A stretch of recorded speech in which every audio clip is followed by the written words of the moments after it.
One of the greatest sites in Peru is the city of Machu Picchu. It was lost for centuries, and so it's been preserved as an original Inca city that has been preserved in its original form. And so we have learned a lot about the Inca Empire from the city of Machu Picchu.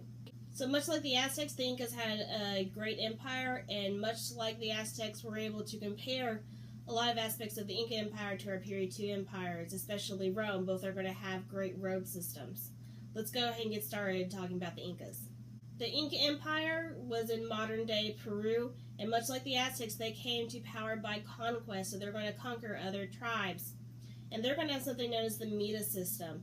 So instead of paying tribute with, gold or with human sacrifice, the Mita system is where you had to devote a certain number of years to be in the military. And so when you were conquered, you had to serve a certain number of years in the Inca military. Now, they didn't learn from the Romans that this is a terrible idea, and it's definitely going to lead to their downfall later, but, it worked for a many number of years. We do have a bureaucracy in the Inca government, and we also have a federalist system. That's something that we have today in the United States, where power is split between state governments and the federal government. We have regional governors. It's split up into 4 regions, the Inca Empire is. And those governors are going to have certain powers independent of the emperor's powers. And so we have a 2-system government that we have certain parts of the government that have certain powers and certain parts of the government that have certain powers. So you have a federal system where the federal government has powers and local government has powers. The Incas keep records in a system known as quipu.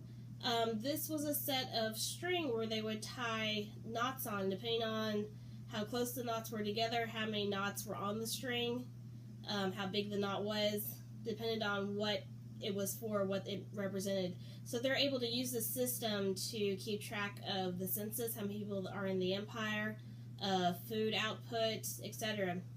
They have no written language, and so this is one of the only ways that they kept records. We have an expansive road system in the Inca Empire, and much like in the Roman Empire, the Incas are going to use this road system to help them control the empire. But y'all, these roads are tiny. These people must have been skinny. And I know they use their llamas, on the side of the mountain in these roads, and I just can't imagine how they didn't fall off and die. They're very skinny roads, but they seem to use them quite well. Along the roads, much like in the Silk Road, we have different stops for travelers, inns, stores, etc.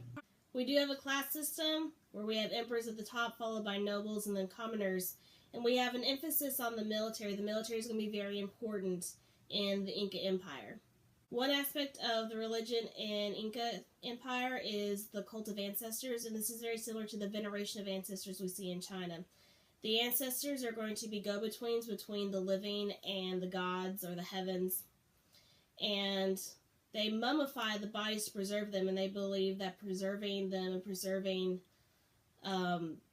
their cemeteries, their tombs, is very important in honoring their ancestors. And so we have something called split inheritance, where the family would divide up responsibilities of taking care of the sites and the bodies of the dead. We do have a polytheistic religion, so we have many gods, and we do have human sacrifice in the Inca Empire. We do have a patriarchal society, big surprise, but under the Inca Empire, women are going to have more rights than, say, under the Aztec Empire.